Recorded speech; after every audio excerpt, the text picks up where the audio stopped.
The NL West is the best division in baseball right now to me. I know, crazy statement. The division with the Dodgers in it, Padres, and D-backs might be the best one. Yeah, welcome to Hot Take Wednesday. Clearly, the Dodgers have far and away had the best, most productive offseason in baseball for obvious reasons, but you could make a strong argument that Arizona's had the second best. Corbin Burns really helped solidify that after they traded for Josh Naylor to replace Christian Walker, who left for Houston. And even the Giants, a team nobody seems to want to give much attention over to, has one of the most hyped up prospects in baseball, Bryce Eldridge. They signed Willy Adames to field alongside Matt Chapman, who they extended. Justin Verlander is an interesting signing. So those are three teams making moves to improve. Then you have the Rockies. They play baseball, I think, and have nice uniforms and a nice park. God, this feels like when my mom would force me to say nice things about my siblings if we ever got in a fight. But all right, there, I was nice, okay? So to split up where these teams are at this offseason, you have three teams in similar spots. Obviously, the D-backs and Giants are not at all in the spot the Dodgers are, but all three are similar right now this offseason in terms of making moves to improve. So they're here. The Rockies are like over here. Then you have the Padres over here. Really quick, as always, if you're part of the 53% of viewers not subscribed yet, go ahead and hit that button if you enjoy the videos, as this offseason has been very, very depressing for San Diego. I would say the Rockies are depressing, which they are, but everyone expects them to be anyway, and the Rockies are also that team that's almost like they seem to be okay with just existing and depressing. They're like a blind dog. You know they're not going anywhere, at least not intentionally, but you can't hate them. It's like, oh, I hope they fare out okay. But the Padres, totally different. In the last 5 years or so, a new era has been alive and pretty well in San Diego. The Padres were never a team most people gave much attention to, but when they started spending a lot to add to the guys they already had and competing with the Dodgers every year, even beating them in the postseason, not much led to the idea that this era would end so suddenly. But that's what seems to be happening, unnecessarily. Now, we kind of saw maybe what feels right to now say a preview of what's currently going on last offseason when they traded Juan Soto to the Yankees.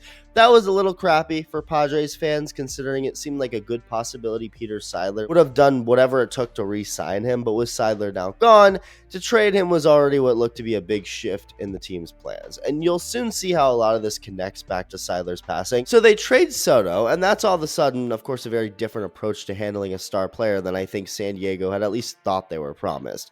But it ended up looking like a very smart trade to make. I mean, hey, it worked out. Yeah, of course, Juan Soto was a tremendous player, but when a lot of the pieces they got for him helped push the Padres to have the best season they've had in a long time, it's hard to complain about it. Like, it's amazing how even of a trade it was in the end when you think about it, considering how the Yankees most definitely did not go as far as they did without Soto. It was the same in 2022 with Aaron Judge, and in 2024, the Yankees still would have been pretty good without Juan Soto because they had Judge, but him and Judge added really what they needed to get there, considering the rest of their offense was not good.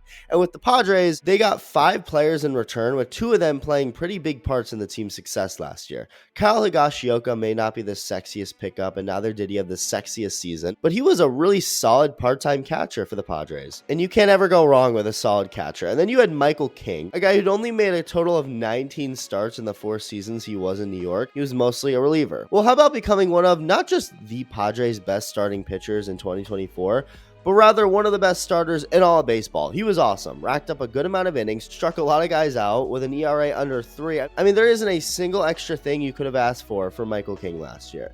The dude finished 7th in the Cy Young voting, and in years past, King would naturally become a candidate for an extension to go the same route Yu Darvish and Joe Musgrove went, but no, King is now someone the Padres might be trading.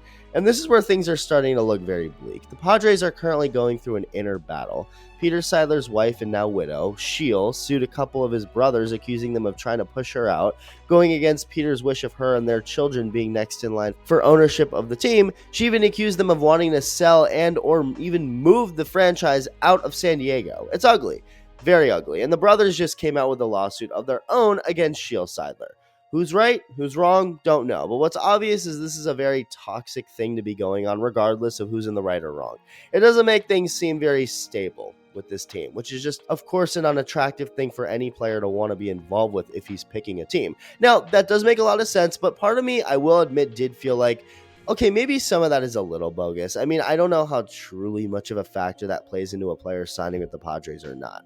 Maybe a little, but How much? I don't know. But then Jurickson Profar, a Padre for the last 5 seasons, signed with the Atlanta Braves and straight up brought that up in his introductory talk to the media after signing with Atlanta. These are his exact words through his shitty Wi-Fi calling in from his phone. Prof's phone. Obviously, the Padres have some issue with the ownership and all that. It was difficult to go back. But Alex Anthopoulos, the Braves general manager, showed a lot of interest in me, and I love that. He gave me a lot of confidence to come to a team and to perform it. So that's what he said. And yeah, I mean, it's not just the Braves, but the Braves are a lot more comfortable and stable of a place to play compared to what's going on with the Padres. It's very mucky. They also didn't come close to the Braves' contract offer, which is, again, another thing that shows things are changing drastically with the Padres. Not that they should be throwing money left and right. Look at where they're at with the Xander Bogaerts contract.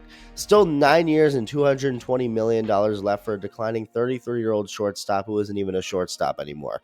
But it just shows they don't plan on spending much of anything at all now, because Profar doesn't demand that kind of contract, and they weren't even close to giving him what he got from Atlanta. So they're already losing players because they don't want to match offers. The internal fight going on is a turnoff, and the other players they currently have on the team may get traded. Dylan Cease is another starting pitcher they added before last year who ended up playing a huge part in the success.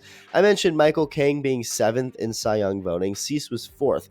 So my God, the Padres had 2 bona fide aces at the top of the rotation. Pretty young players too at 29 years old.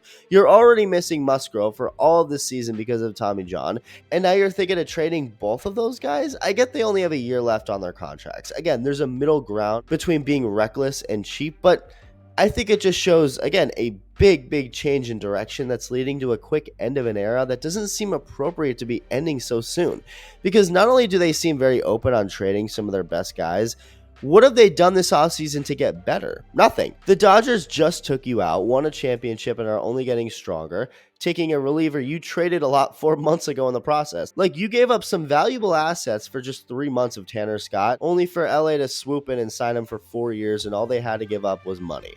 And not even fully that with all the deferrals in his contract. The D-backs and Giants both improved, made some big signings and looked to be competitive, and yet the Padres are over here just seemingly not only staying put or getting worse, if anything, but also seemingly content with it all. Like, it seems like they just don't really care and are basically giving up at any chance to fully compete with the other dogs in the fight, which beyond blows for a fan base that deserves so much good. I mean, you see the way they are, how passionate they get. If you're a Padres fan, you know what I'm talking about. I've been saying for years from afar, Petco Park looks like the place to be. It's like a party. Every game, they've been top 5 in attendance for years. It's the same reason it sucked when the Chargers left. San Diego really does have passionate fans backing their teams, and to see how great things have been turning in the last several years, only for the team themselves to be seemingly pulling the rug underneath and taking away a lot of that promise is just cruel. This Padres team in the roster right now is still good. They still have Machado, Tatis, the pitchers I talked about, a good bullpen, but they still are a weaker roster with a civil war playing out in the ownership group while being open to trading several players along with not adding anyone while the rest of the division gets better.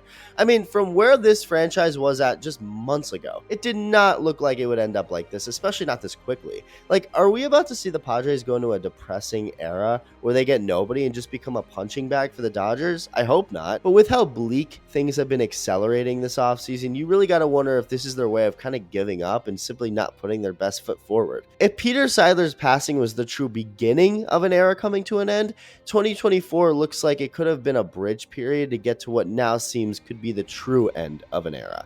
They're also stating it's the last year they'll be wearing these uniforms, which I don't know how you feel about them, but I've always found them to be pretty cool. They fit San Diego and the vibe of San Diego pretty well. But yeah, those are being retired after 2025. Another signal to this exciting era of Padres baseball coming to an end. Again, I hope not, but this team just doesn't seem to care or have any will to get up after being knocked down by the Dodgers, especially without Peter Seidler by their side. Let me know your thoughts, and thank you for watching.